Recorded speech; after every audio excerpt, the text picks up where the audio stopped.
extend my thanks to Julie Whitman Klein and the Trinity School of Natural Health for inviting me to speak today. Today I will talk about the threats to freedom in America, an urgent topic as Marxists riot in the major cities across the nation and promise to invade the suburbs. I will talk about the true existential threat to your freedom and welfare, not climate change, but authoritarianism.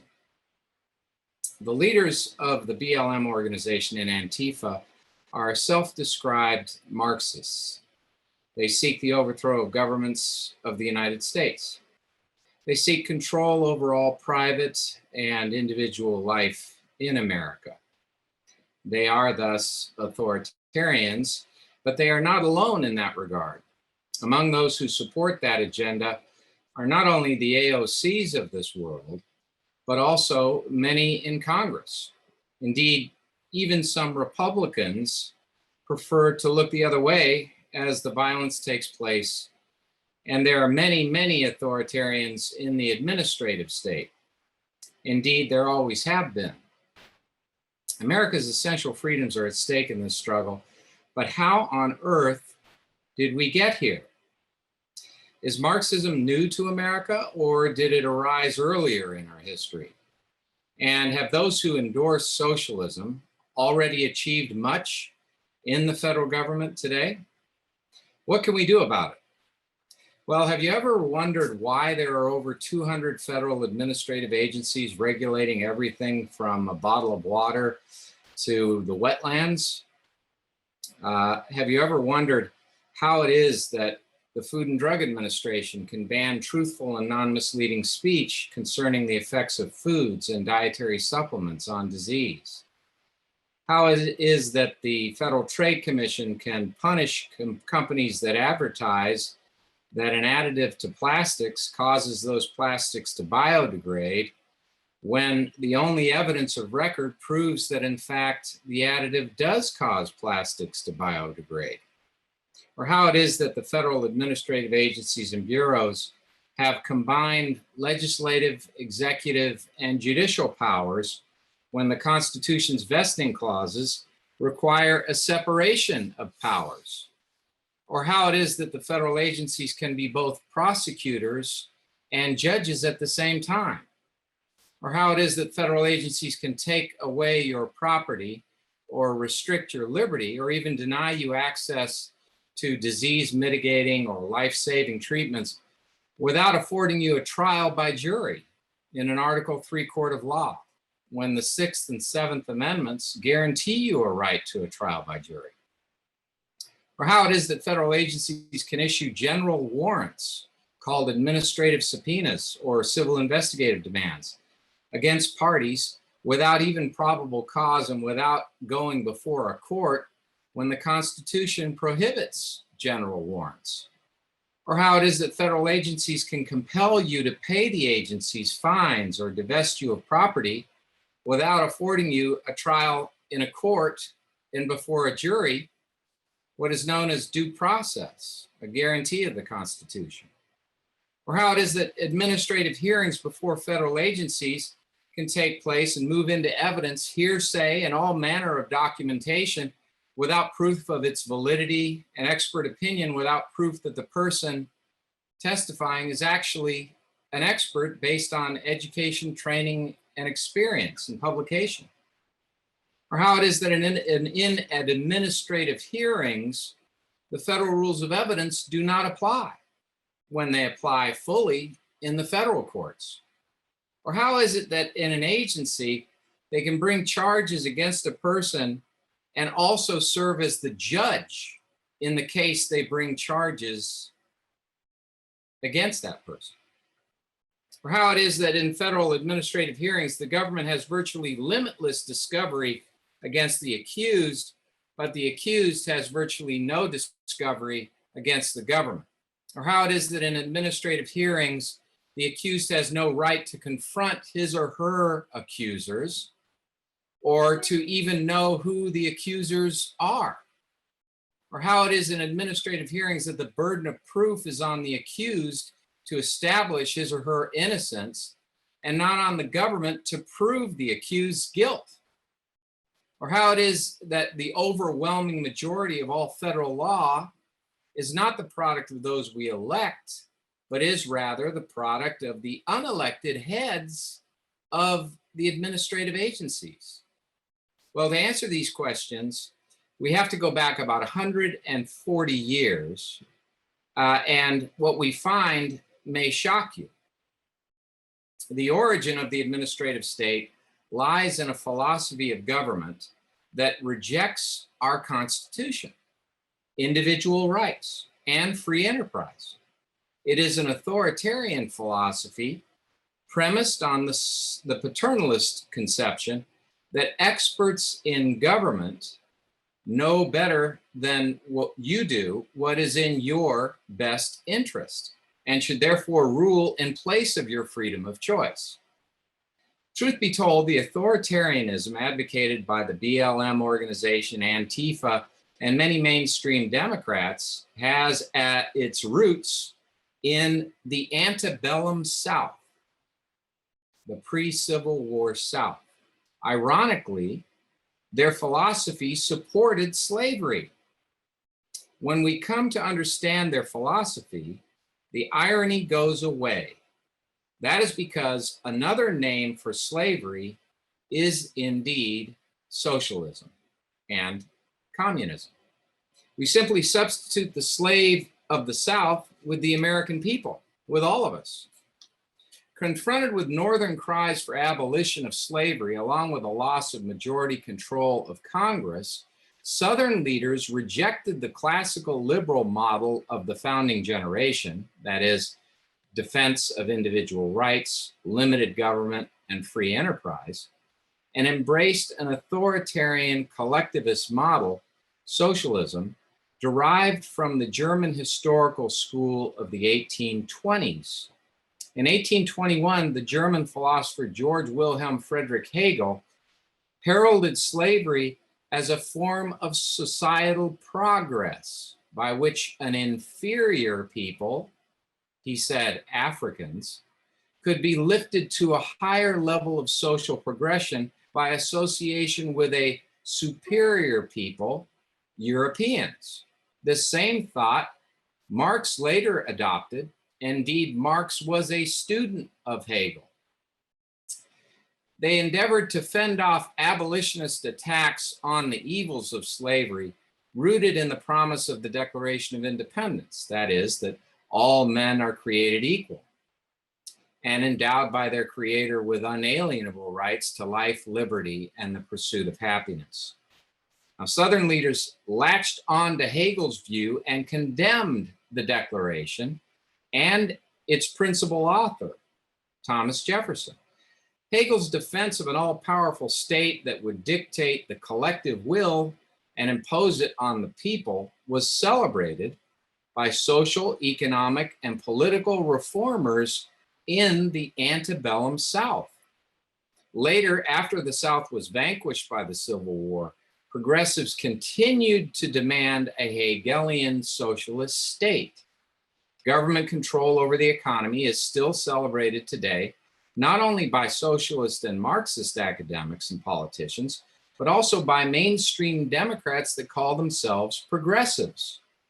The Hegelian construct calls for the creation of an unelected, independent government of so-called experts, unrestricted by a separation of powers, and with no need to account to the electorate, entrusted with the authority to define the universe of lawful pursuits of industry and improvement. While the classical liberal model at the founding gave legal protection to each person's freedom to decide for him or herself all pursuits of industry and improvement, the Hegelian model gives that power to a paternalist state and denies the public any freedom to deviate from the state's sanctioned path. In this way, control over basic life-affecting decisions is removed from the individual and given to the state, and all thereby become de facto slaves of the state. As Ronald J. Pestrito explains, consistent with slave owners' preferences, Hegel contended, and we quote Hegel here, that the slave trade was truly liberating for Africans. Slavery may have meant defeat and subjugation on one level, but Hegel said it marked historical progress because it brought the African race into contact with more advanced civilizations.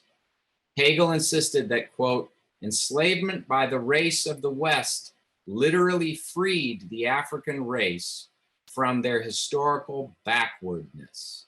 So as you can see, this philosophy is rooted in racism, in a presumption that Blacks are an inferior race. Reverend James Worley Miles in the antebellum South, he taught his graduating class of the College of Charleston the Hegelian view that, quote, man can only develop all of his faculties and capacities in the organism of the state, unquote.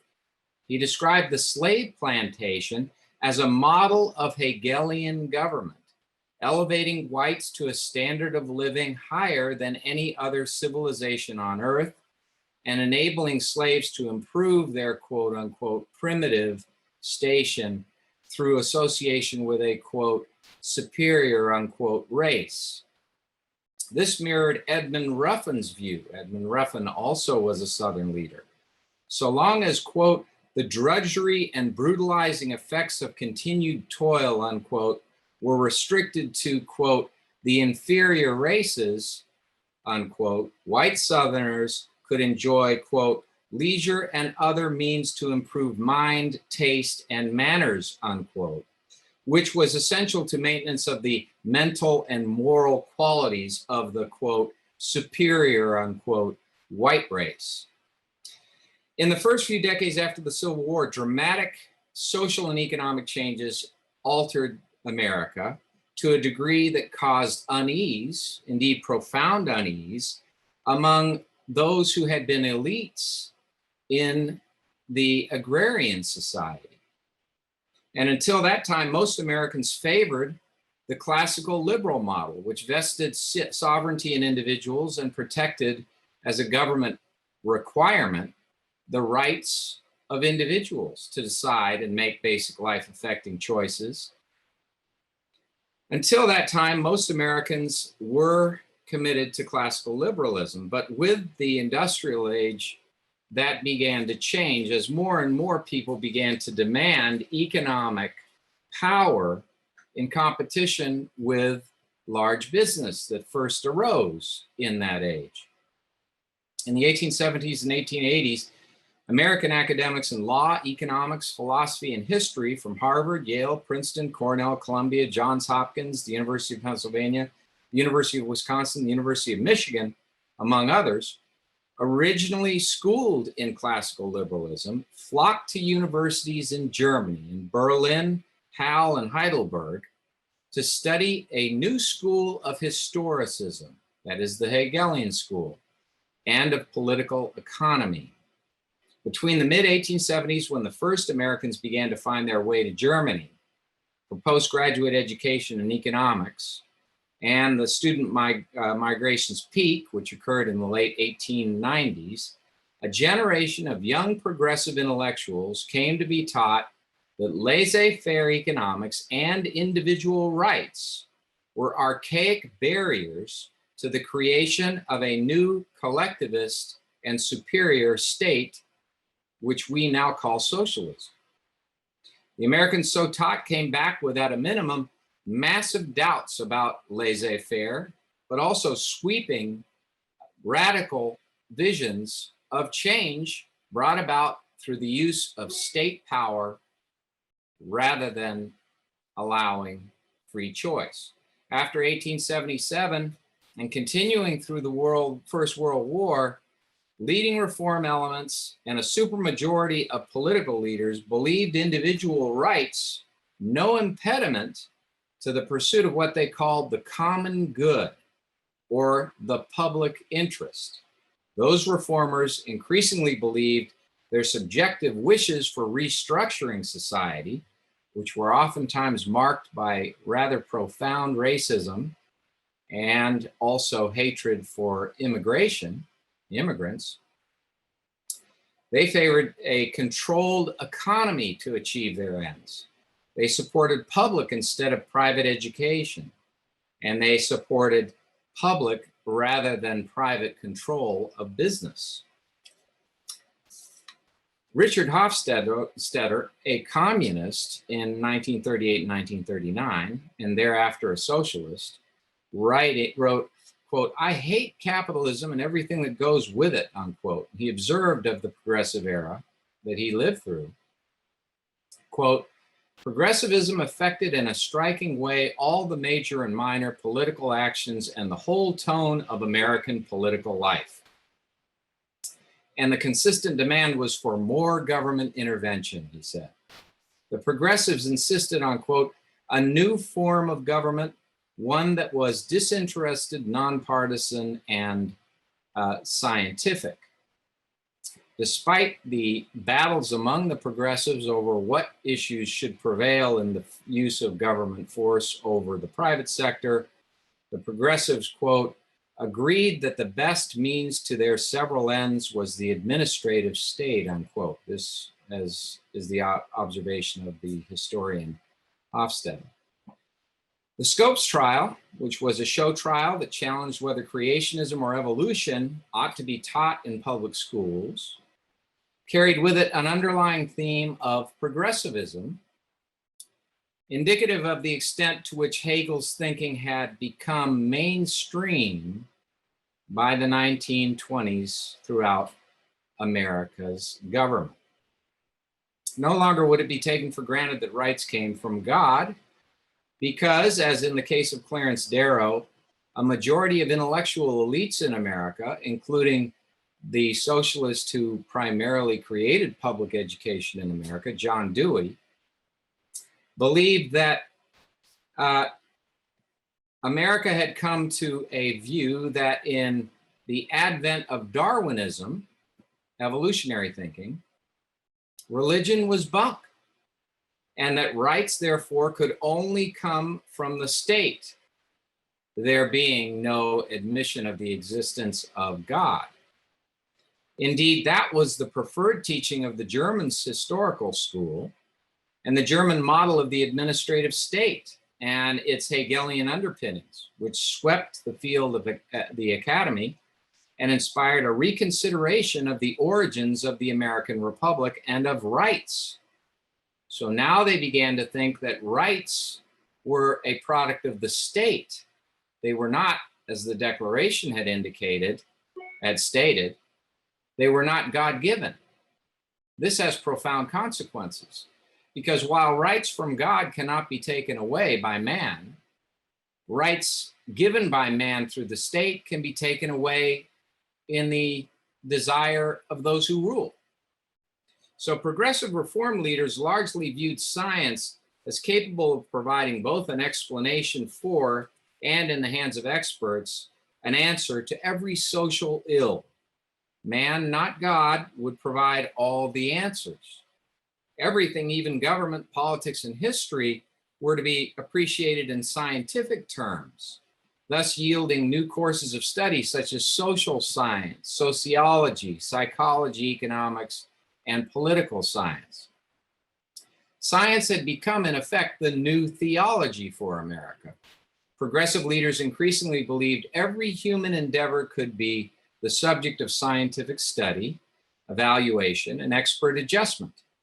The law could be evolutionary, redefined by psychology in a case-by-case approach, as opposed to strict adherence to the rule of law and legal formalism.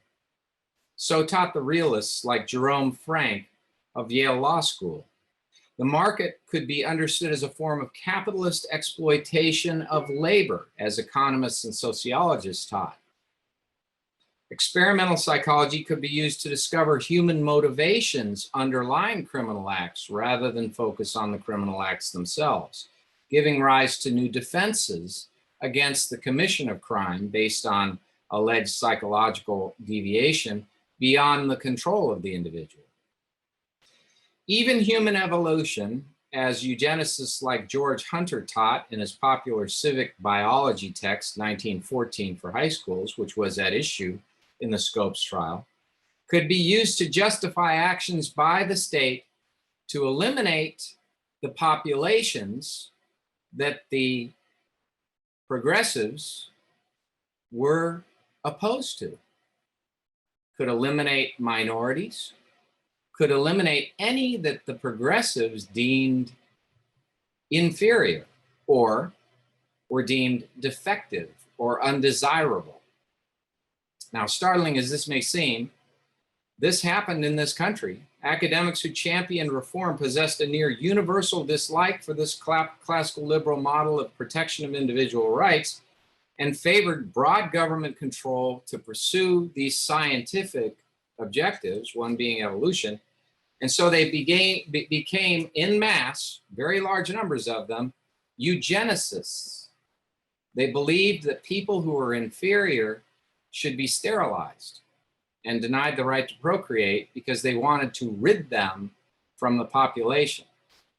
The progressives studied socialist teachings and methods. They selectively picked those that impressed them and began to make them part of party platforms and eventually to become part of the government. The characteristic progressive thinker carried on a tolerant and mutually profitable dialogue with the socialists of the period, writes Hofstadter, interested to learn what he could from socialist criticism. Progressives were anxious to remake society, to make it a utopian society, one that they deemed to be perfect. And so they wished to change the economy and change individuals' lives and eliminate from the population those that they believed to be undesirable. The progressives, even Justice Oliver Wendell Holmes Jr. and presidents like Theodore Roosevelt and Woodrow Wilson, favored eugenics. That's forced sterilization of people deemed by the state to be undesirable on the false theory that crime, loose sexual morals, degeneracy, epilepsy, and insanity were all necessarily hereditary.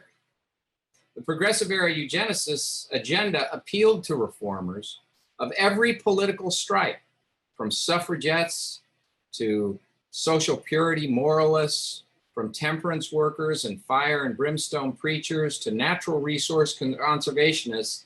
Everybody seemed to jump on the eugenicist bandwagon. Academics made eugenics a course of study, indoctrinating thousands of college students and would-be progressive and socialist reformers. From 1914 to 1928, American university courses in eugenics rose from 44 to 376, revealing widespread academic acceptance of the idea that the unfit ought not be allowed to procreate, thus ending, quote unquote, their kind. The list of eugenicists reads like a who's who of progressive reformers, dominant in the fields of economics, sociology, and law.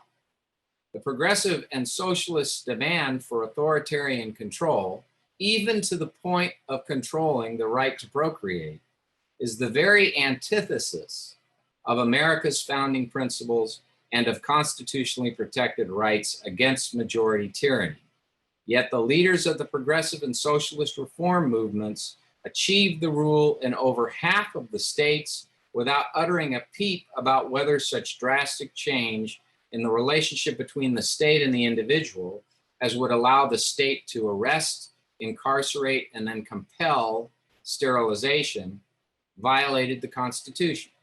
Based on visceral prejudices masked by the false pseudoscience of social Darwinism, progressives and socialists brutally denied individuals they deemed unfit the right to procreate in a concerted effort to end, quote unquote, their kind. They succeeded in making forced sterilization an institution in 30 states, and they forcibly sterilized over 60,000 American citizens between 1907 and 1981. The high water mark for progressives and socialist eugenicists came immediately after a 1927 Supreme Court decision by Oliver Wendell Holmes.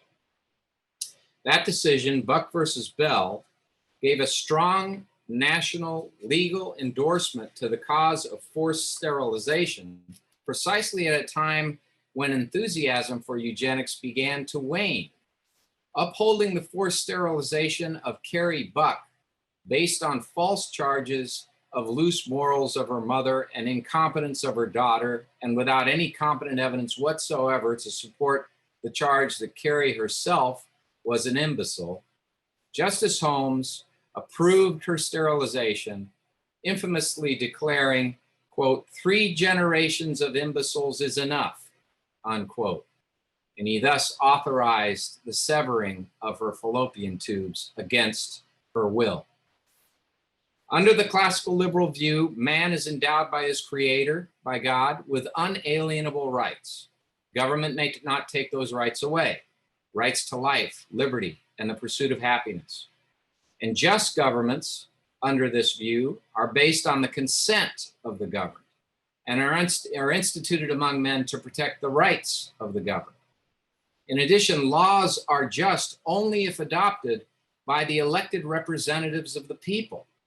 And even then, pure democracy would tend toward tyranny unless government power was limited and checked to avoid deprivation of minority rights, which encroachments were the inherent risk of governors ever prone to abuse their power in pursuit of self-interest. This was well understood by the founding generation. Moreover, government was understood to be tyrannical if its legislative, executive, and judicial powers were ever combined in single hands. Rather, they had to be dispersed in each one in a separate department, the constitutional branches of the government. By contrast, under the philosophy professed by leading German scholars, such as Adolf Wagner of the University of Berlin, individual rights were deemed a primitive concept of an agrarian society, inapplicable in the industrial age. Rather, collective rights were possessed by the government, they argued, for use in pursuit of a common good as defined by experts. It was the duty of citizens to pursue the common good as defined by the state, not to oppose it. Dissent from the pursuit was deemed to be unlawful. Rights did not exist from God, independent of and preceding the existence of government, but were said to be derived from government, and thus legitimate only if in service to the state. Moreover, government powers were not limited, but were limitless. Individuals were appropriately limited by all powerful governments to ensure their pursuit of that common good defined by experts in government. Far from posing a threat to liberty, governments were understood to be organisms, living things, hypothetically, but then literally given credence as if they were alive. That is, they were the source of all rights for everyone. They were an organism comprised of everyone. Governments could only address the common good, only they could. If societal elites, in the form of experts, relying on objective facts and science, defined that good and guided government leaders to pursue it and the public to follow, not lead. In that regard, an administrative state, as postulated by Rudolf von Neist, was necessary to supervise and direct government officials to enforce laws the experts deemed best. This is the origin of the administrative state in America. American progressives embraced the German school as a means to escape the limits on power prescribed by the Constitution, which they viewed as an archaic document and an obstacle to progress.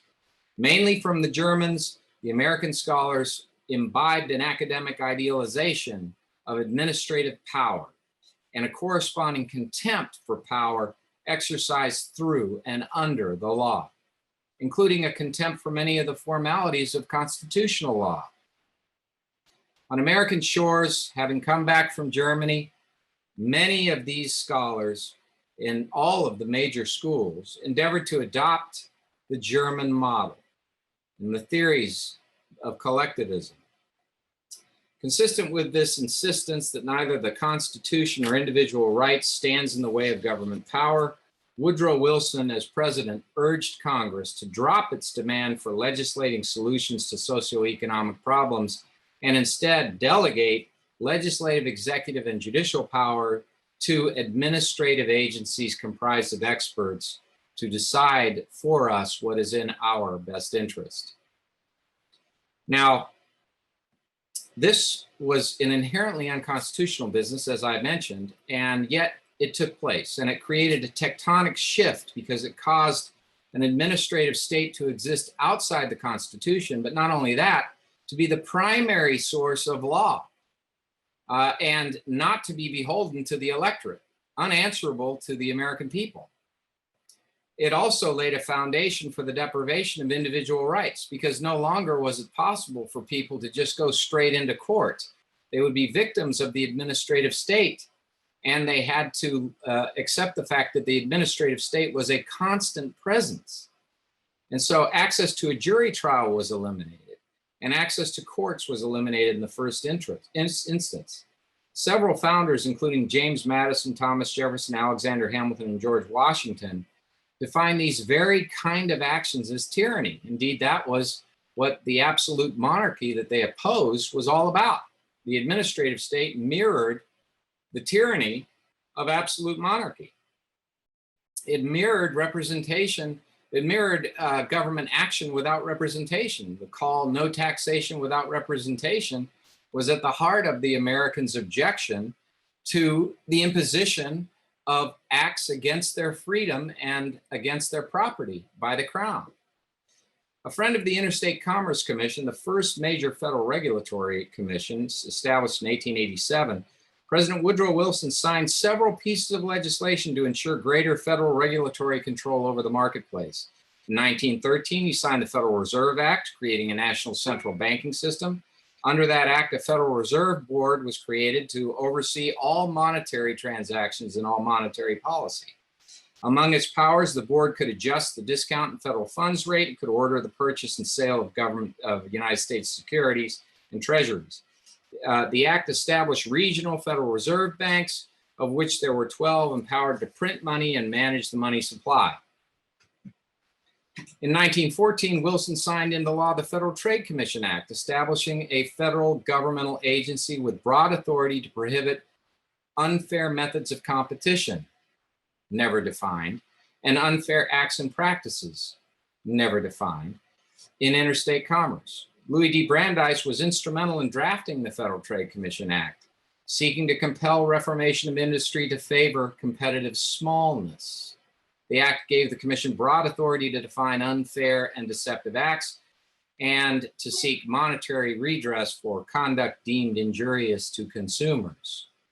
The act gave the commission extremely broad powers to investigate any entities alleged to be engaged in an unfair practice. Broad, enormous, sweeping power. The commission was empowered to prosecute against companies that violate the antitrust laws in addition. After the First World War, progressive and socialist academics and politicians were swept into governmental positions, particularly at the state level. And many of the leading academics who were progressives and socialists began to influence the course of public policy directly through the administrative state. A number of these, for example, W.E.B. Du Bois, the progressive politician Robert La Follette, communist labor leader Sidney Hillman, and the major advocate of government-planned economies, Rexford Tugwell, among others, visited the Bolshevik Russia in order to see what they thought was a utopian society and then to draw from it lessons that would be applied in the United States. So it is that Antifa and BLM organization leaders have friends in the socialists who created the administrative state in America. Now, Amity Shlaes, who wrote The Forgotten Man, writes of the travelers' response to this first trip and also of one they took to the Soviet Union in 1923. She explains that, and later, she explains that Lincoln Steffens, who went there, gushed, as did many others. This is a representative example of their response when they came back to the United States. He gushed upon his return, writing, I have, quote, I have been over to the future and it works. And, quote, I would like to spend the evening of my life watching the morning of a new world, meaning communist Russia. Lillian Wall likewise was effusive in her praise, heralding, quote, the vast promise of the Soviet government and the strengthened wisdom and social passion of Lenin, unquote.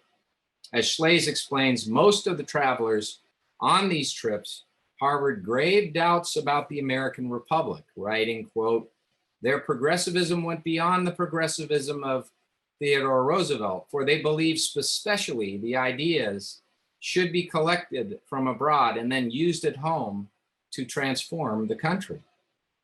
One of the academics who believed fundamentally in government planning was Rexford Tugwell.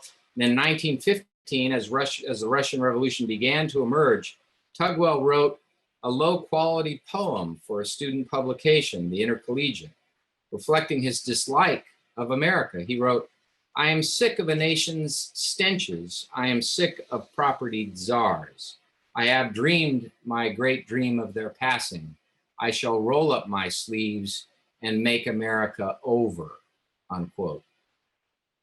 The first heralded trip to the Bolshevik Soviet Union by these prominent American figures was followed by another in 1927, and Schley's writes of that trip, which, like the first, brought progressives, socialists, communists, and labor leaders together in the Soviet Union, this time under Joseph Stalin's communist dictatorship, where again the leftist travelers became enthralled with the, quote, wonders, unquote, of communism.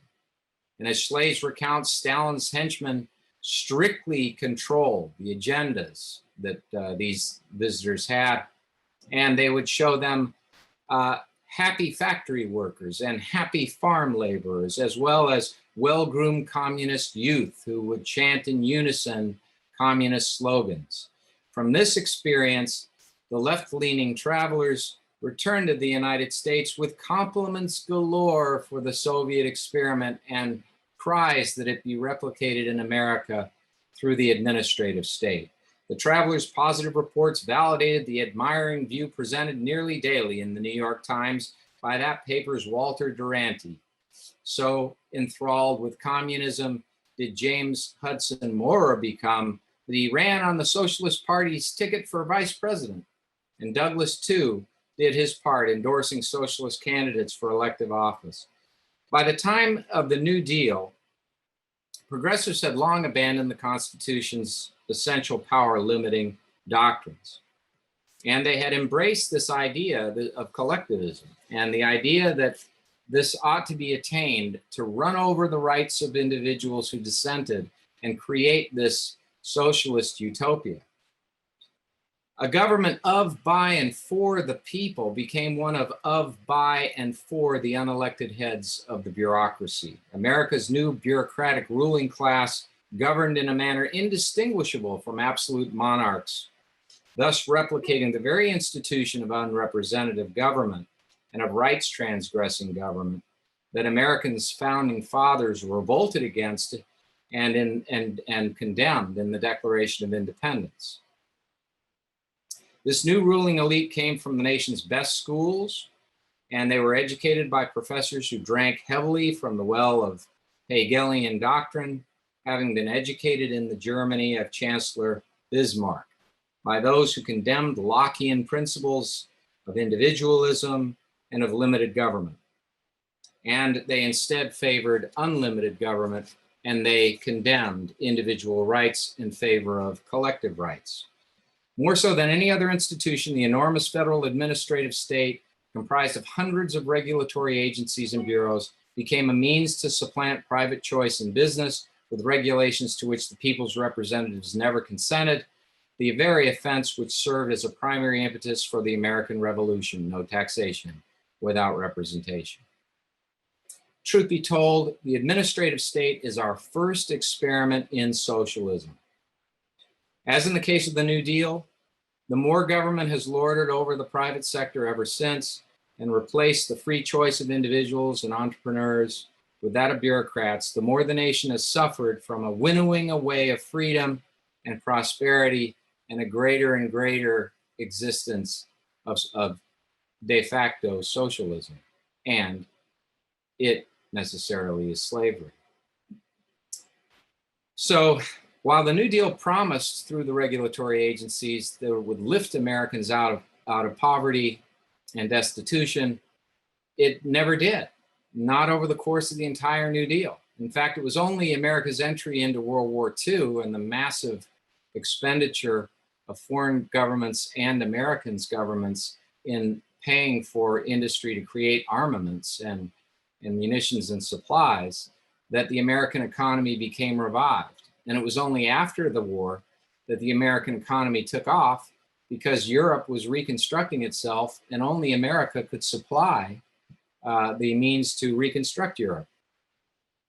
So several presidents of the United States, both Republicans and Democrats and Republicans, have bolstered and expanded the administrative state, moving the locus of governance from individual sovereignty to the sovereignty of the state. And at root, this has enabled elites in government to basically run every aspect of enterprise in this country.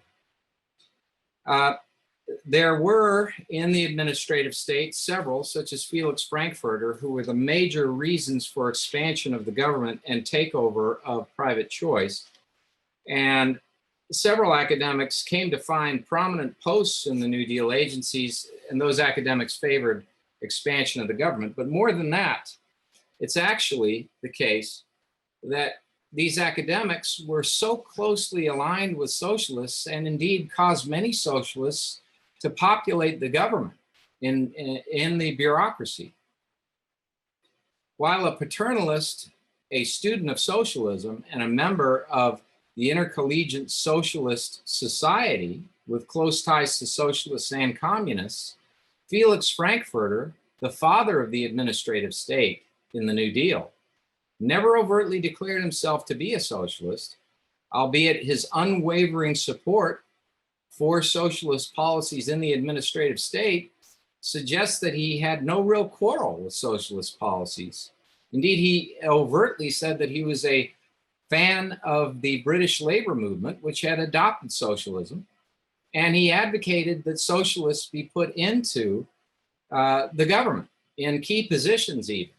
The administrative state that is Frankfurter's legacy arose out of a commitment to exert substantial and pervasive government control over every aspect of private life.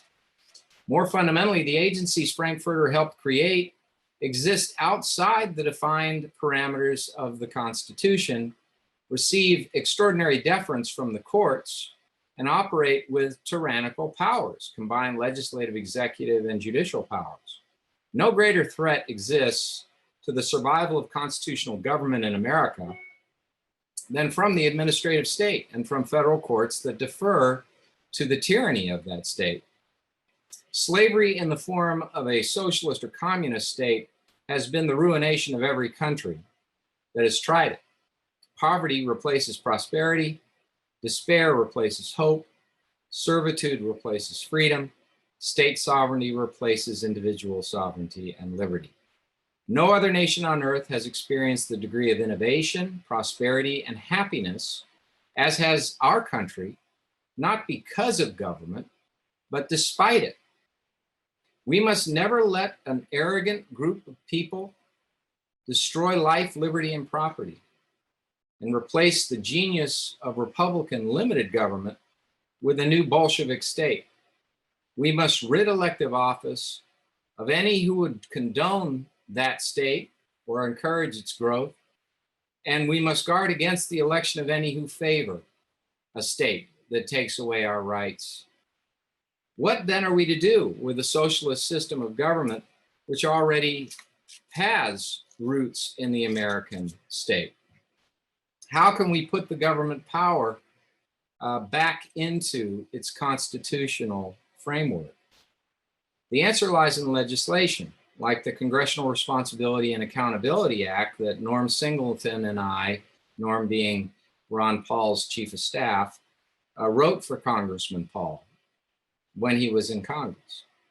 It lies in forming new committees of correspondence whereby liberty-minded citizens band together in defense of liberty and demand an end to the administrative state. The administrative state is by its very nature unconstitutional and a threat to our liberties.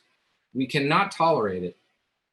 It lies in judicial challenges to that state, calling into question the court's deference to administrative decisions that violate rights.